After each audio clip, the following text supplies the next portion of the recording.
There is a specific suffocating density of the air inside a contemporary home in Austin when you realize a simple automated location tracking application has just quietly destroyed your 7-year marriage and your lifelong friendship in the span of 30 seconds. It doesn't smell like a chaotic, screaming Hollywood drama. It smells of hot asphalt outside the windows, expensive filtered iced coffee on the counter, and the chilling, metallic taste of sudden absolute clarity that settles in your throat when a blue digital ping on a screen contradicts the exact words your partner spoke to you an hour prior. I remember the exact weight of the air in my lungs as I stood near our kitchen island on a humid Thursday afternoon, my eyes tracing a single, unyielding geographical marker rendering on the screen of my tablet. There was no grand public audience at that moment, no frantic shouting matches, and no shattered porcelain on the floorboards. It was just the clinical, unvarnished observation of a device location processing at a residential address 3 miles away. The exact address of the woman who had held my hand at my wedding and known my secrets since the 3rd grade. And as my brain decoded the parameters of their coordination, realizing they believed my administrative mind was too buried in the firm's legal billing logs to cross-reference our shared family network data, the silence that settled over my skin was absolute. Let me show you how an ordinary, detail-oriented woman can utilize a single strategic phone call to force a multi-year domestic treason into absolute public panic and execute a total financial and marital liquidation without ever raising her voice or throwing a single stone. My name is Harper. I'm 34 years old. If you saw me managing the corporate asset portfolios and risk compliance data behind the dual monitors at a prominent financial consultancy firm in the downtown district of Austin, Texas, you would see a highly precise, completely methodical woman. I have striking, rich raven black hair that I keep styled in a clean, elegant shoulder-length cut, deep amber brown eyes that have spent a decade auditing complex system anomalies, and a life measured entirely by the unyielding laws of data verification and documentation. I didn't inhabit a disorganized world where things happened by accident or emotional impulse. My home was a custom-designed, contemporary minimalist villa located in a quiet, upscale sector of Austin, a space built on 7 years of absolute, simple devotion and a rigid lifestyle pattern that I believed was completely secure. I managed the household accounts, monitored our network firewalls, and organized our investments with the exact same mathematical precision I used to protect corporate clients from internal fraud. I believed that this transparent routine was the ultimate proof of mutual honor, completely unaware that the safety protocols I designed were about to map out the complete destruction of my innocence. My husband, Vance, was 35. He was a senior commercial asset manager at a boutique investment firm, a man whose charm was smooth, calculated, and immensely effective with corporate developers. He was broad-shouldered, with a wardrobe full of premium tailored suits, dark hair that he kept perfectly groomed for high-net-worth client meetings, and a confident, easy laugh that made him highly popular at the downtown business clubs. He was the model of a fiercely dedicated, supportive provider. He spent his weekends reviewing property development logs, he never missed an anniversary dinner, and he returned to our villa every evening with a tired but structured smile, kissing my forehead before reviewing our weekly investment balances. He always positioned himself as the primary protector of our future equity, constantly reminding me that his grueling navigation of commercial real estate parameters was the only mechanism expanding our lifestyle. I trusted that sharp professional pride implicitly. He wasn't a reckless gambler. He was a man who lived by legal timelines and market data. And I believed that a man whose entire career depended on strict regulatory compliance couldn't possibly possess the chaotic, reckless cruelty required to forge an alternative lifestyle inside his own social circle. I offered him an absolute, unvarnished loyalty, completely unaware that the proud man managing our joint accounts was using our systematic routine to camouflage a total liquidation of my emotional stability. The secondary component in this structural anomaly was Chloe. Chloe had been my closest confidant since we were 8 years old. We had shared childhood bedrooms, navigated university degrees together, and she was the maid of honor who stood exactly 3 feet to my left when I exchanged vows with Vance.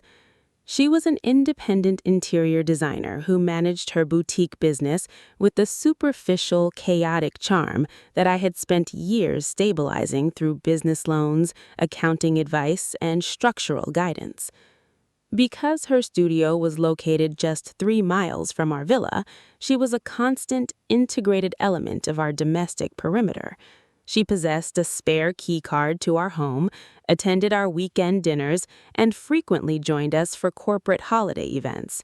I viewed her as a biological extension of my own identity, a sister in survival who knew every single vulnerability from my past. I remember sitting on our pool deck during the previous spring, watching Chloe laugh with Vance near the outdoor kitchen, and feeling a deep sense of psychological peace.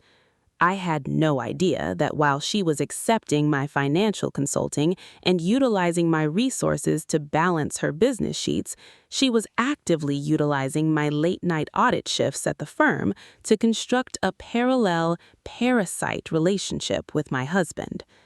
They believed that the absolute depth of my lifelong trust in her was a permanent psychological blind spot that would prevent me from ever verifying the data in front of my face. Trust inside a lifelong friendship is often the most dangerous vulnerability because we assume that shared history creates a permanent moral boundary against malice. When you treat a friend like biological family, your brain automatically categorizes her actions as safe, leaving you entirely unprotected against a systematic deception.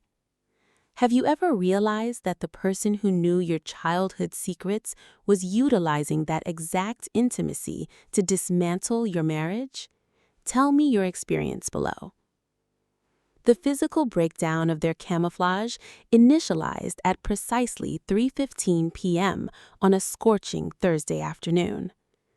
Vance had left our villa at 8 a.m., stating that a massive commercial real estate acquisition near the Northern Technology Corridor required his presence for a 12-hour intensive board review and contract synchronization. He had texted me at noon, claiming he was trapped in a secure conference room with external developers and that his phone battery was dangerously low. At 3 p.m., my desk phone buzzed. It was Vance, calling from his secondary office line. His voice carried a calculated tone of domestic frustration. "Harper, I am losing my mind up here," he muttered, sighing heavily into the receiver.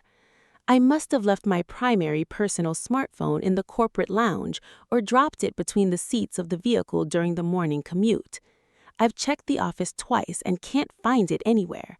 I can't check my multi-factor authentication codes to pull up the project files. Can you check the household server link and see if the device is still registering at the house? If it's in the living room, I'll have to drive back to retrieve it." "I'll check the system metrics immediately, Vance," I said, my voice perfectly calm as I opened the tracking console on my tablet. "Thanks, sweetie. I'm stuck at the desk until 8 p.m. anyway, so just leave a note if you find it under the couch," he said, before hanging up. I initialized the family sharing utility, entering our administrative security keys to trace his personal smartphone. I expected to see the device rendering at our villa's residential coordinates or perhaps flashing a signal from the corporate parking structure downtown. The screen buffered for 3 seconds. The geographical map centered. But the small blue digital indicator didn't flash from our living room, and it didn't render near the Northern Technology Corridor where his meetings were taking place. The system processed a real-time, highly precise GPS ping that placed the device exactly 3 miles away, resting in a quiet, affluent neighborhood near the Lake District. It was the exact geographical coordinate of Chloe's private residential studio. I sat perfectly still, my amber-brown eyes fixed on the screen, watching the blue dot pulse against the digital street layout.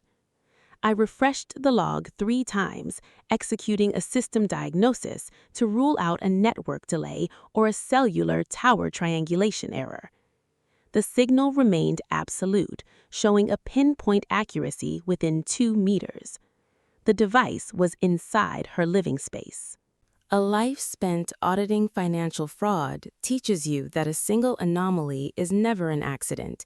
It is the visible tip of an underlying structural failure. I looked at the timestamp, 3:18 p.m. Vance had just told me he was trapped at his corporate desk, yet his personal communication hub was sitting inside my childhood best friend's house in the middle of a working day. I didn't panic. I didn't call his office back to scream down the line. I picked up my mobile device, dialed Chloe's personal number, and pulled up the integrated voice recorder app on my tablet to log the interaction. The line rang twice before she answered. Her voice carried a rushed, slightly breathless pitch, a superficial warmth that sounded instantly forced.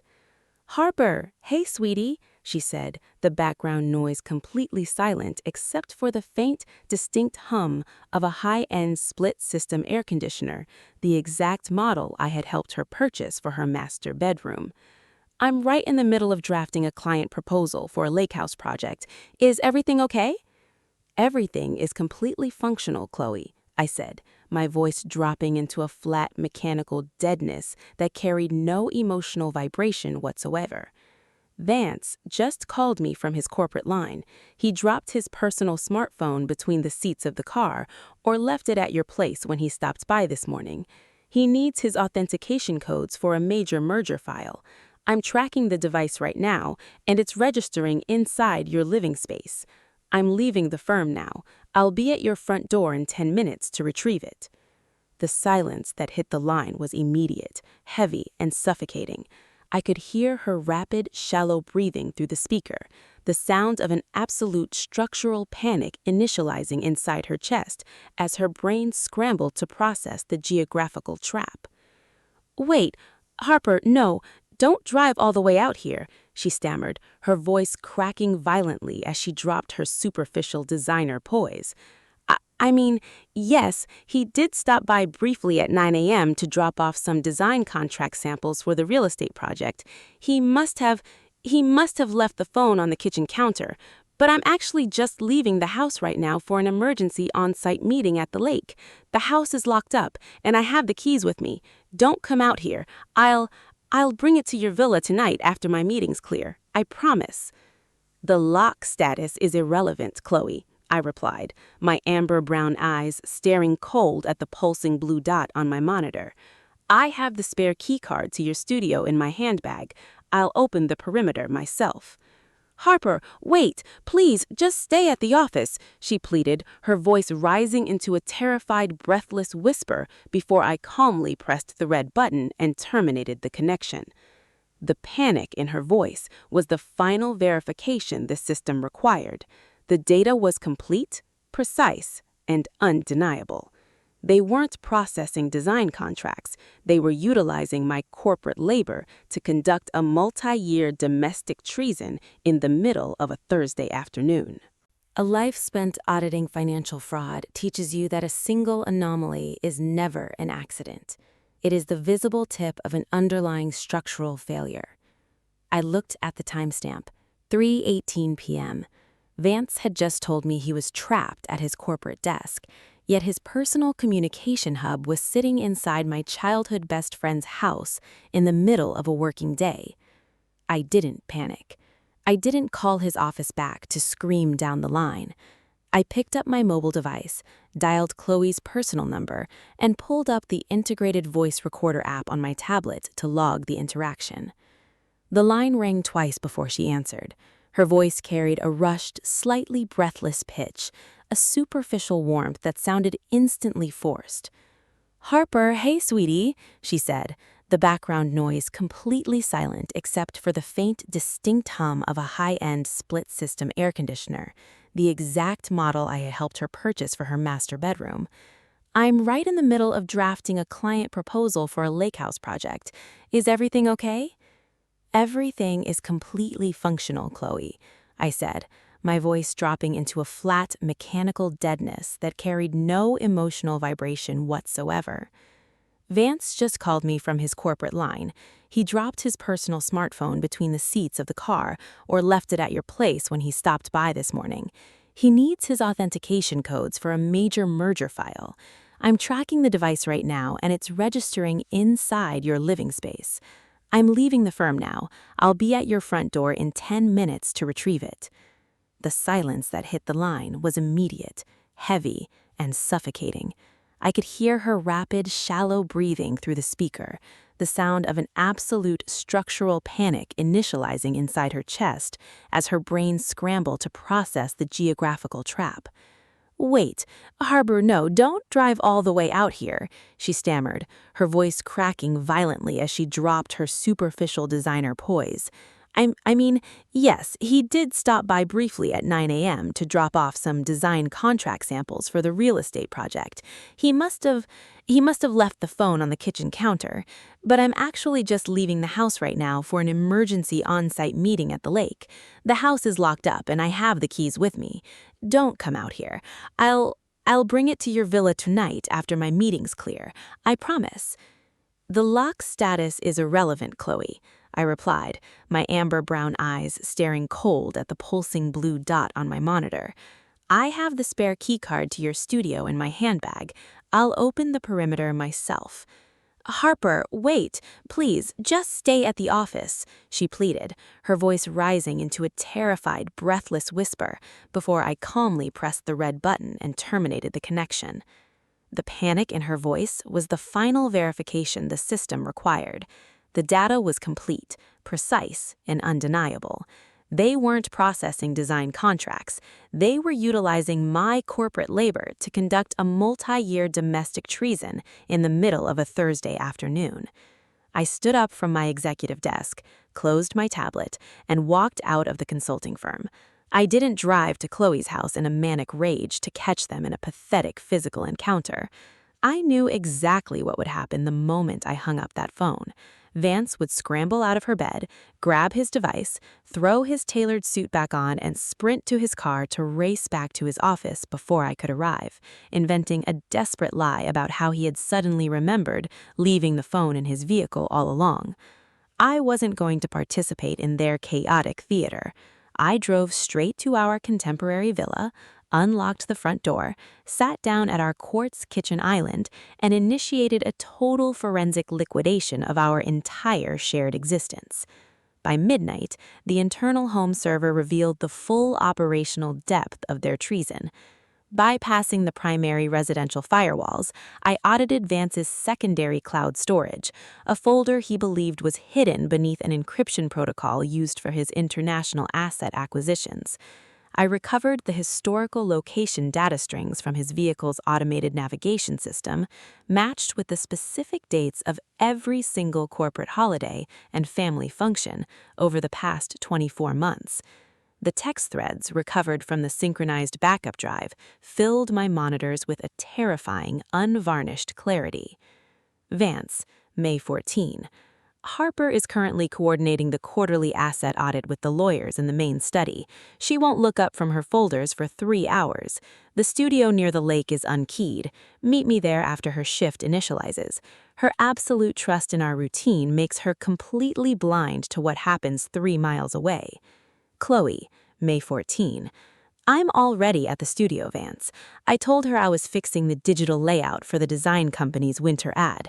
Harper actually spent an hour today giving me advice on how to structure my tax filings. It's pathetic how much she focuses on the data while we manage the real assets right under her nose. See you in 5. When you discover that your husband and your childhood best friend are treating your lifelong trust as a cheap, tactical blind spot, the relationship terminates instantly. The deception loses all power because you hold the undeniable forensic blueprint of their fraud. If you caught a real-time GPS ping proving your closest confidant was hiding your spouse in her bedroom, would you drive out to confront them on the property? Or would you wait at home in absolute silence to prepare a total assets liquidation? Let me know below. My pulse remained completely flat throughout the next 3 days. I didn't scream, I didn't pack his clothes into trash bags, and I didn't shed a single tear onto the glass surface of our kitchen island. Vance returned home on Thursday evening at 8:30 p.m., his face carefully arranged into a mask of corporate exhaustion, holding his personal smartphone in his hand, spinning a frantic, over-rehearsed story about how he had found the device wedged beneath the passenger seat of his luxury SUV just as he was leaving the northern corridor. "Chloe called me completely panicked, Harper," he said, laughing nervously as he walked into the kitchen, his eyes scanning my face for signs of suspicion. "She said you tracked the phone to her studio and thought I was there. It was just a signal triangulation error from the cell tower near the Lake Highway. I stopped by her place at 9 a.m. for 5 minutes to look at a client layout, and the GPS must have cached her address. You know how unreliable those location applications can be when the network is overloaded." "The system is completely logical, Vance," I said, offering him a calm, steady smile as I handed him a glass of water. "Triangulation anomalies happen all the time. Don't worry about it." I looked directly into his pupils and felt a total, empowering indifference. He wasn't a formidable partner, he was just a petty thief in an Italian wool suit whose entire existence depended on me remaining blind. I allowed him to believe his frantic cover story had been a total success, while I quietly prepared the documentation for his absolute destruction.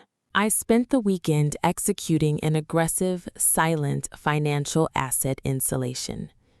Utilizing my credentials as the co-primary administrator of our corporate consulting trust, I downloaded every single banking ledger, every tax filing, and every real estate option contract we had synchronized over 7 years. I discovered that Vance had used our joint investment funds to secure a secret commercial lease option for Chloe's new interior design showroom downtown, listing his Paravan consultancy firm as the primary guarantor without my explicit signature on the secondary validation lines. I compiled the real-time GPS logs, the recorded phone interaction from Thursday afternoon, the text backups from his cloud accounts, and the unauthorized bank transfers into a comprehensive civil fraud brief. I forwarded the entire package directly to the senior managing partners of the top corporate asset dissolution firm in Austin and the state licensing board for real estate compliance. By Monday morning, the divorce petition was formalized. It wasn't a standard no-fault dissolution. It was an aggressive asset liquidation brief based on civil fraud, breach of fiduciary duty, and grand concealment. I executed immediate, court-ordered emergency freezing injunctions on every joint asset account, every corporate vehicle title, and the primary deed to our contemporary villa. The final execution was scheduled for Tuesday afternoon, not in a private living room, but inside the main boardroom of Vance's investment firm downtown. He had called an emergency meeting of his primary stakeholders and developers to review a sudden, unexpected compliance freeze that had hit their accounts that morning. They believed it was a bank system error, a data glitch that could be cleared with a standard administrative call. They had no idea that I had designed the freeze myself. The most effective retribution is executed when you walk directly into the center of the trader's commercial fortress, completely transforming their corporate meeting into a public execution room. Vance and Chloe thought they were managing a banking glitch, entirely oblivious to the fact that the state compliance brief was already sitting in my hand. Have you ever had to act perfectly composed while preparing to split a lifestyle completely down the middle? Tell me your story below. The corporate boardroom was illuminated by the sharp white glare of the designer light panels overhead. The polished mahogany table was clean, reflecting the skyscrapers of downtown Austin through the panoramic glass windows. The 10 family and corporate stakeholders turned their heads simultaneously as I placed the heavy legal folders directly onto the wood surface between Vance's hands and Chloe's design folders.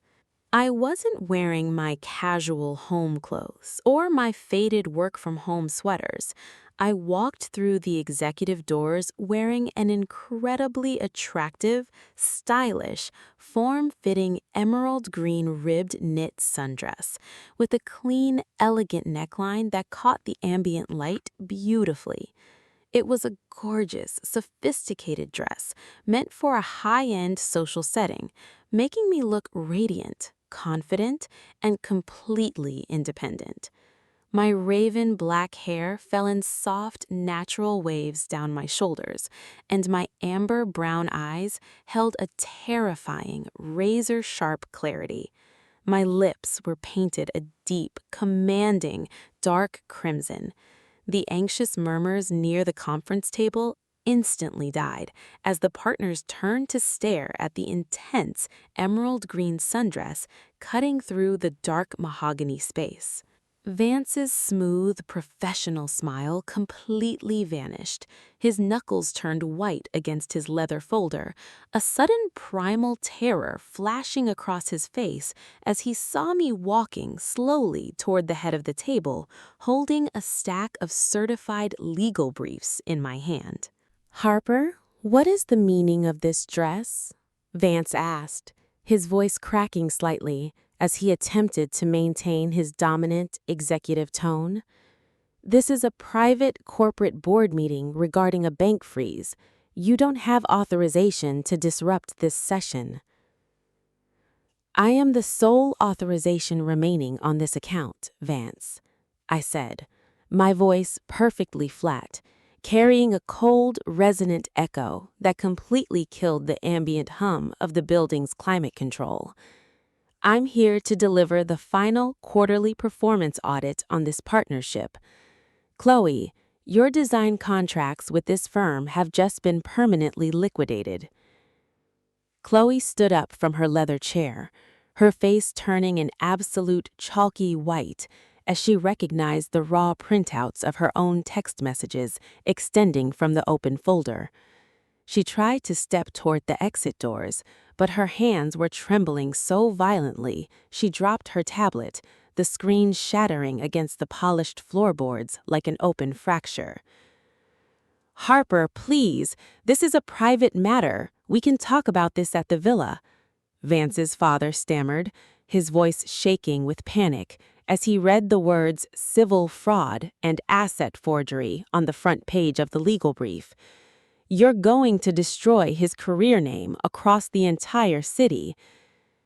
"The name was destroyed the moment your son utilized our shared family sharing network as a location for identity theft and domestic treason.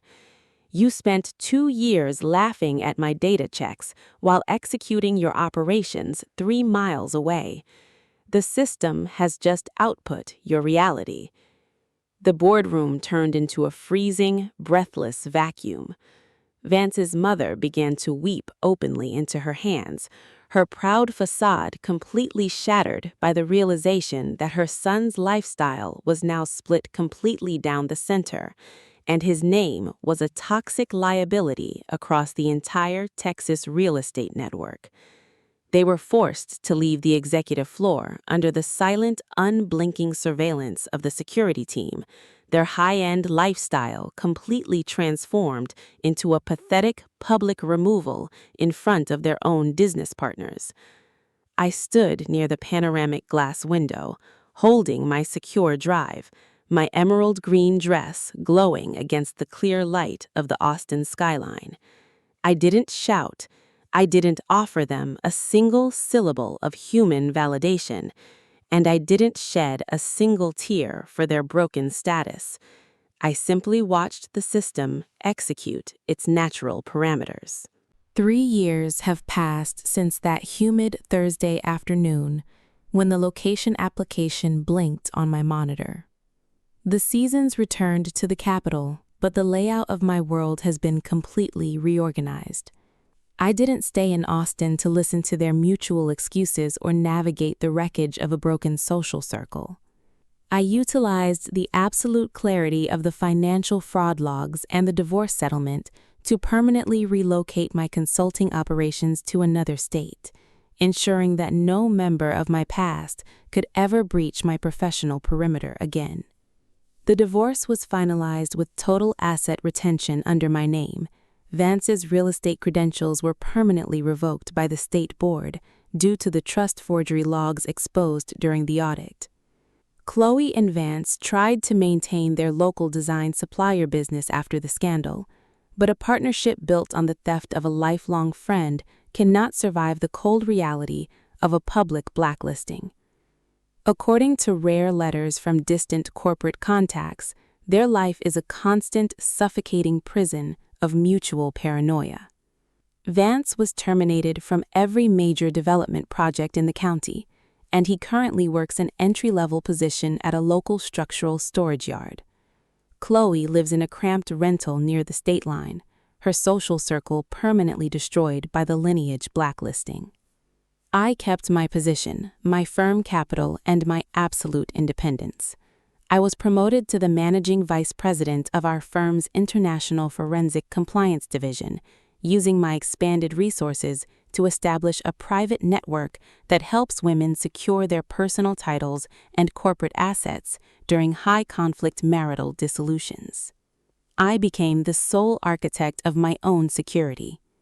One gray Thursday afternoon, as a cool breeze was pulling a shadow across the courtyard of my new office tower, I was sitting on a stone bench reviewing our department's digital budget logs on my tablet. The sound of a notification chime caught my attention. An international message had been sent to my private business account from an unlisted number. It was Vance. "Harper," the text read, the syntax thin, cracked, and completely stripped of his former executive arrogance. "My parents won't even look at me at Christmas, and because of the fraud record from the Austin board, I can't get a commercial development loan anywhere in this state. Chloe left for the border last month after the bank took the vehicles. You completely erased my entire life. Was it really worth destroying an entire family just for a blue dot on a location map?" I stood up slowly from my bench, walking to the edge of the stone path. I was wearing my vibrant emerald green sundress under a dark winter coat, the clean fabric glowing against the gray concrete of the square. My amber brown eyes fixed on the screen with absolute, unvarnished indifference. "I didn't finish your life, Vance," I typed back, my fingers moving with the flat precision of a tactical system report. "You chose to sign a digital contract of your own betrayal while I was managing your family's assets. Enjoy the final compilation of your choices." I hit send, deleted the string, and blocked the domain. He remains inside his self-built cage, his name just an erased entry in my future compliance logs. The past is a secured perimeter, and my home finally stands on its own unshakable foundation. Do you know why I am telling you this story from the edge of this new courtyard today? Because the predators and deceivers of this world want you to believe that if you are a regular, structured person who focuses on your data and trusts your family, you are too weak to defend your own life. They think that because you are quiet, because you ignore their small slights while coordinating their family assets, you must be blind to their large conspiracies. They believe that a gaslighted heart will always collapse into useless tears. But they do not understand the absolute, unalterable laws of patience and documentation. Your life does not belong to the people who try to manipulate your absence using your own bloodline. And you don't need a loud screaming match, a public scene, or a chaotic confrontation to execute absolute justice. You just need the cold, silent discipline to collect the data, secure the evidence, and wait for the exact moment to let their own greed pull the trigger on their existence. Vance and Chloe thought they could steal my sanctuary because I was a quiet auditor at a phone screen. They forgot the most basic rule of the system backups. The woman who manages the files always knows exactly how to liquidate the assets. I am Harper. The audit is finalized, the asset is secured, and my path finally stands on its own unshakable foundation. Now, I have a final question for you, the person listening to my voice in the quiet of your own room tonight. If you discovered your husband and your childhood best friend were utilizing a reported lost phone to conduct a secret affair right behind your back, would you lose your temper and scream at them over the line, or would you wait patiently for their system location to freeze their entire corporate asset structure and watch them get removed by investigators in front of their own board partners? Tell me your strategy in the comments below. I am analyzing your logic.